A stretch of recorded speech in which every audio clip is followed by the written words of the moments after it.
This video is for educational purpose. Everything you will listen in this video is taken from internet or any book or any documentary which is available for public.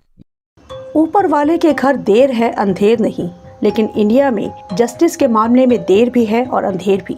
वकीलों की भरमार है, लेकिन जजेस की कमी और कुछ कानून व नियम ऐसे हैं जिसकी वजह से लाखों केसेस पेंडिंग पड़े रहते हैं। अगर कोई अदालत जल्दी और निष्पक्ष फैसला देती भी है तो दूसरी बड़ी अदालत उस फैसले को पलट देती है। जब अदालतों में ही एक फैसले पर मतभेद हो तो इंसाफ कैसे मिलेगा?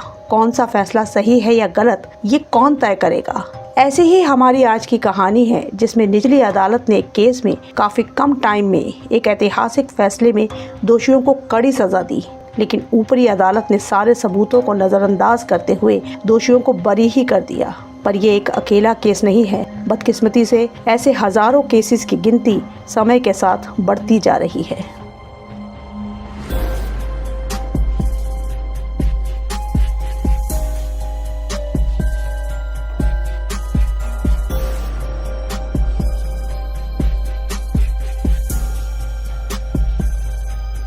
Hello and welcome two digit life. उम्मीद करते हैं आपको हमारी कहानियाँ पसंद आ रही होंगी।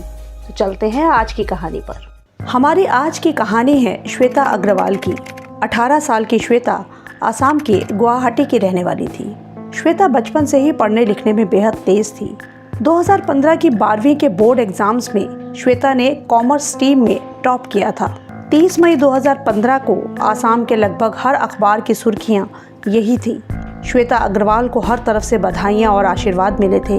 पूरे असम में श्वेता को एक कॉमर्स टॉपर के रूप में पहचान मिली थी। वो एक स्टेट टॉपर थी। श्वेता अपने फ्यूचर को ब्राइट बनाने के लिए जी जान से लगी थी।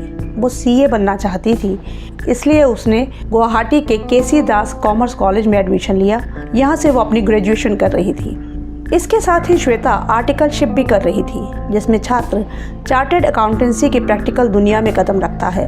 इस दौरान स्टूडेंट्स को प्रोफेशनल सीए के सब काम और क्वालिटीज सिखाई जाती हैं। श्वेता एक चार्टर्ड अकाउंटेंट कंपनी से आर्टिकलशिप कर रही थी।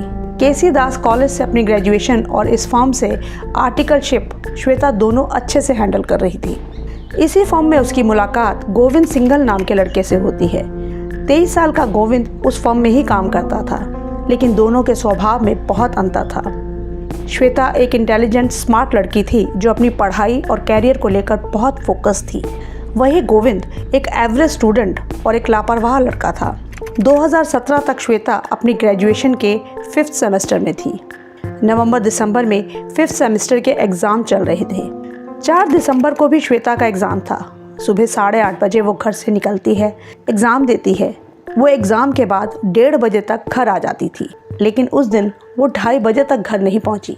घर वालों ने श्वेता को फ़ोन करना शुरू किया, लेकिन श्वेता ने फ़ोन नहीं उठाया। फिर 3:30 बजे के बाद उसका फ़ोन स्विच ऑफ हो गया।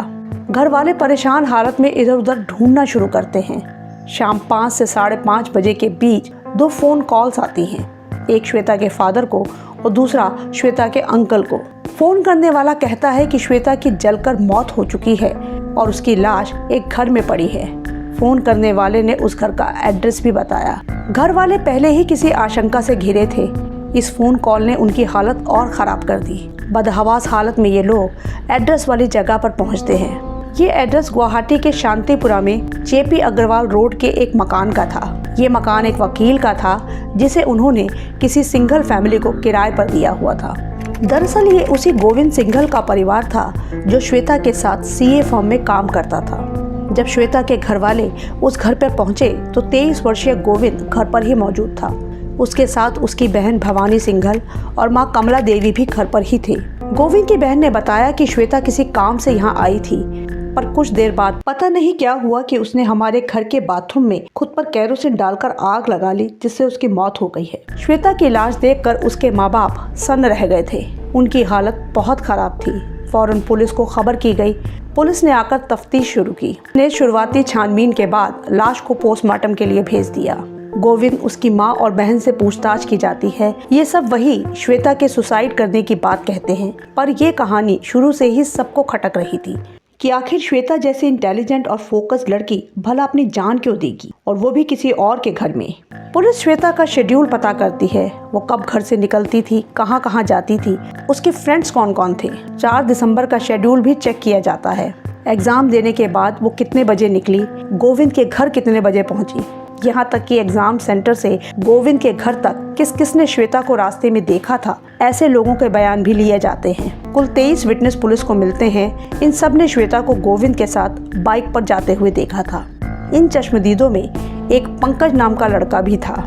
ये एक बार्बर शॉप में काम करता था और ये शॉप गोविंद के घर के पास ही थी। पंकज ने पुलिस को बताया कि उसने गोविंद को शाम के समय देखा था, जब वो अपनी बाइक पर एक बोरी रखकर ले जा रहा था। उस बोरी में से लाल रंग का कुछ टपक रहा था। जब पंकज ने इस बारे में पूछा तो गोविंद ने कहा कि इस बोरी में उनकी फैक्ट्री के लिए रंग और बाकी सामान है, वही रंग टपक रहा है। दरअसल गोविंद के पिता की अगरबत्ती बनाने की फैक्ट्री थी। उसका जवाब सुनकर पंकज चुप हो गया। उसने बताया कि गोविंद चला गया, लेकिन 15-20 मिनट में ही वापस आ गया और तब भी वो बोरी उसके पास ही थी। पंकज को ये थोड़ा अजीब लगा, लेकिन उसने ज्यादा नहीं सोचा और काम में बिजी हो गया। अब पुलिस वालों को भी ये बात अजीब लग रही थी कि वो खुद श्वेता को घर लाया था। शाम को घर में आने के बाद श्वेता ने सुसाइड कर लिया था। ऐसी हालत में वो उसी समय फैक्ट्री का काम करने कैसे जा सकता है। बाइक पर बोरी और बोरी से लाल रंग का टपकना, पुलिस अब कड़ियां जोड़ने में लगी थी और गोविंद उनके शक के घेरे में था। गोविंद के घर से मिले श्वेता के सामान की तलाशी जब पुलिस ने ली तो श्वेता के पर्स में से एक नैपकिन मिला, जिस पर लिखा हुआ था कि अगर तुम रिलेशनशिप तोड़ती हो तो आगे चलकर पछताओगी। यही लग रहा था कि ये किसी लड़के ने लिखा है। ये कैफे कॉफी डे का एक नैपकिन था। उस नैपकिन की हैंडराइटिंग भी गोविंद की हैंडराइटिंग से मैच कर गई। अब पुलिस ने गोविंद के बारे में पूरी जानकारी जुटानी शुरू की। श्वेता के माँ बाप से जब पूछा गया तो उन्होंने इस बारे में कुछ भी पता होने से इनकार किया। उनके हिसाब से श्वेता अपनी पढ़ाई और कैरियर के लिए बहुत फोकस थी। किसी रिलेशनशिप या अफेयर के लिए उसको इंटरेस्ट ही नहीं था। अब पुलिस वालों ने श्वेता के कॉलेज और सीए फर्म के उसके कोलीग्स से पता करना शुरू किया। सीए फर्म में पता चला कि गोविंद और श्वेता एक दूसरे को अच्छे से जानते थे। श्वेता के लिए गोविंद सिर्फ एक कोलीग था, लेकिन गोविंद श्वेता से एक तरफा प्यार में पड़ा था। उसने कई बार श्वेता को अपने दिल की बात कही, लेकिन श्वेता ने हर बार उसे मना कर दिया। वो श्वेता से शादी के सपने देख रहा था, लेकिन श्वेता सब कुछ इग्नोर करते हुए अपने कैरियर की तरफ ही फोकस थी। गोविंद के शादी के प्रपोजल को श्वेता सख्ती से कई बार ठुकरा चुकी थी। पुलिस को श्वेता और गोविंद के बीच कुछ सोशल मीडिया की चैट्स भी मिली। उनमें भी गोविंद का लगातार प्यार का इजहार और श्वेता का हर बार इनकार ही था। नो मीन्स नो, ये उसका नवंबर में भेजा गया लास्ट मैसेज था। इस सब का इशारा एक तरफा प्यार की तरफ था। पुलिस को कहानी काफ़ी हद तक क्लियर हो चुकी थी और बाकी कमी पोस्टमार्टम रिपोर्ट ने पूरी कर दी। इस रिपोर्ट में पता चला कि श्वेता के सिर में गहरी चोट थी। इसके अलावा उसके शरीर पर 13 जख्म के निशान थे जो किसी चाकू से किए गए थे। उसके बाद उसे जलाया गया और सबसे ख़ास बात ये कि जब उसे जलाया गया तब वो जिंदा थी। बाद में जलने से उसकी मौत हुई। अब पुलिस ने गोविंद सिंघल को कस्टडी में लेकर सख्ती से पूछताछ शुरू की। जल्द ही गोविंद टूट गया और उसने सारी कहानी पुलिस को बताई। 4 दिसंबर को एग्जाम के बाद उसने श्वेता से पढ़ाई में थोड़ी मदद करने को कहा, जिसके लिए उसने श्वेता को घर चलने को कहा। पढ़ाई में मदद के लिए श्वेता को कोई एतराज नहीं हुआ, इसलिए वो गोविंद के साथ उसके घर चली आई। घर पहुंचकर गोविंद ने एक बार फिर अपने प्यार का इजहार करना शुरू किया और श्वेता को शादी के लिए प्रपोज किया। श्वेता ने गुस्से में हर बार की तरह फिर से इनकार किया। अब श्वेता ने घर से जाने की कोशिश की तो गोविंद ने उसे पकड़ लिया। दोनों में हाथापाई होने लगी। बात हाथ से निकलते देख इसी झगड़े और हाथापाई में गोविंद ने श्वेता का सर जोर से दीवार पर दे मारा। उसे गहरी चोट लगी, जिससे श्वेता बेहोश होकर वहीं गिर पड़ी। पहले गोविंद को लगा कि श्वेता मर गई है, लेकिन उसकी सांसें चलते देख वो और भी घबरा गया कि बचने के बाद श्वेता उसके लिए परेशानी खड़ी न कर दे। वैसे भी बार बार ठुकराए जाने से गोविंद बहुत गुस्से में था। उसने श्वेता का काम तमाम करने का इरादा किया। वो एक चाकू लाया। उसने बेहोश श्वेता के शरीर पर कई बार वार किए। श्वेता ना तो विरोध कर पाई और ना ही अपना बचाव। जब गोविंद को श्वेता के मरने की तसल्ली हो गई तब उसने लाश ठिकाने लगाने का सोचा। उसने घर में रखी एक बोरी में श्वेता की बॉडी को डाला और बाइक पर रखकर दूर कहीं डंप करने के इरादे से निकल पड़ा। ये वही टाइम था जब बार्बर शॉप में काम करने वाले पंकज ने उसे देखा था। अभी वो घर से कुछ दूर ही गया था कि रास्ते में गोविंद की माँ कमला देवी का फोन आया। तब गोविंद ने उन्हें सारी बात बताई। ये हैरानी की बात थी कि जब ये सब हो रहा था तब घर में गोविंद की माँ और बहन भी मौजूद थे। उन्हें कैसे कुछ भी पता नहीं चला। फोन पर माँ ने गोविंद को डांटते हुए घर वापस आने को कहा। उनका कहना था कि अगर तुम्हें किसी ने लाश के साथ देख लिया तो मुश्किल हो जाएगी, तुम लाश घर ले आओ, हम उसे ठिकाने लगाने का कोई और रास्ता सोचते हैं। इन बातों से ही पता चलता है कि गोविंद की परवरिश किस सोच के साथ हुई थी। गोविंद घर वापस आता है। यहाँ माँ और बहन उसका इंतजार कर रहे थे। ये तीनों श्वेता की लाश को घर के बाथरूम में लेके जाते हैं और केरोसिन डालकर जला देते हैं। पोस्टमार्टम रिपोर्ट के हिसाब से जलने से पहले श्वेता जिंदा थी। अगर ये लोग थोड़ी इंसानियत दिखाते तो शायद श्वेता की जान बच सकती, लेकिन बहन और माँ का पूरा ध्यान तो गोविंद को इस सब से बचाने में लगा था। गोविंद ने तो ये सब प्यार के पागलपन में किया था, लेकिन उसकी बहन और माँ को भी श्वेता पर तरस नहीं आया। जब श्वेता की बॉडी पूरी तरह जल गई तब श्वेता के पिता और अंकल को फोन किया गया कि उसने सुसाइड कर लिया है। इस पूरी कहानी के बाद पुलिस ने गोविंद, उसकी बहन भवानी और माँ कमला देवी को हिरासत में ले लिया। अब तक ये खबर पूरे आसाम में फैल चुकी थी। 2015 की कॉमर्स की स्टेट टॉपर की मौत की खबर से सभी हैरान थे। जब लोगों को श्वेता के साथ हुई दरिंदगी का पता चला तब तो लोग बहुत गुस्से में आ गए थे। श्वेता के कातिलों के लिए सब कड़ी सजा चाहते थे। उसे इंसाफ दिलवाने की मुहिम चल पड़ी। पूरे राज्य में जुलूस निकाले गए, प्रदर्शन हुए। ये उस वक्त की आसाम की सबसे बड़ी खबर थी।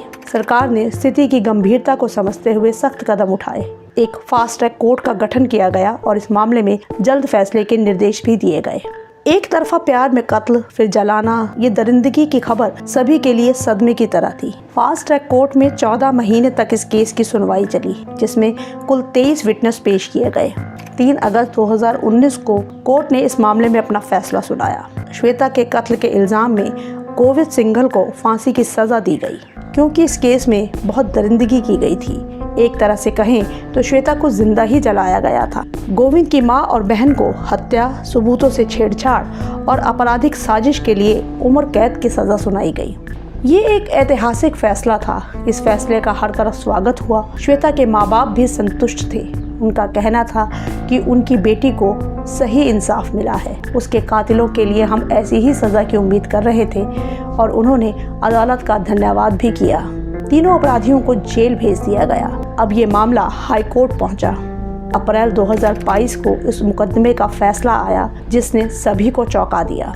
गुवाहाटी हाई कोर्ट ने श्वेता अग्रवाल हत्याकांड में गोविंद की फांसी की सजा तो कायम रखी, लेकिन उसकी मां और बहन भवानी सिंघल को बरी कर दिया। इसमें अदालत ने पुलिस जांच में चूक का हवाला दिया और ये आदेश दिया कि लोअर कोर्ट में फिर से इस केस की जांच हो और 6 महीने के भीतर ही फैसला सुनाया जाए। हाई कोर्ट के इस फैसले से सभी हैरान थे कि इतने हीनियस क्राइम के अपराधियों को अदालत बरी कैसे कर सकती है। इतनी दरिंदगी में उनके खिलाफ ठोस सबूत थे, इतने चश्मदीद थे। माँ और बहन के खिलाफ तो कॉल डिटेल्स भी थे। श्वेता के पिता को कॉल गोविंद की मां ने ही किया था, जिसमें श्वेता की सुसाइड का झूठ बोला गया था, जो बाद में मर्डर साबित हुआ।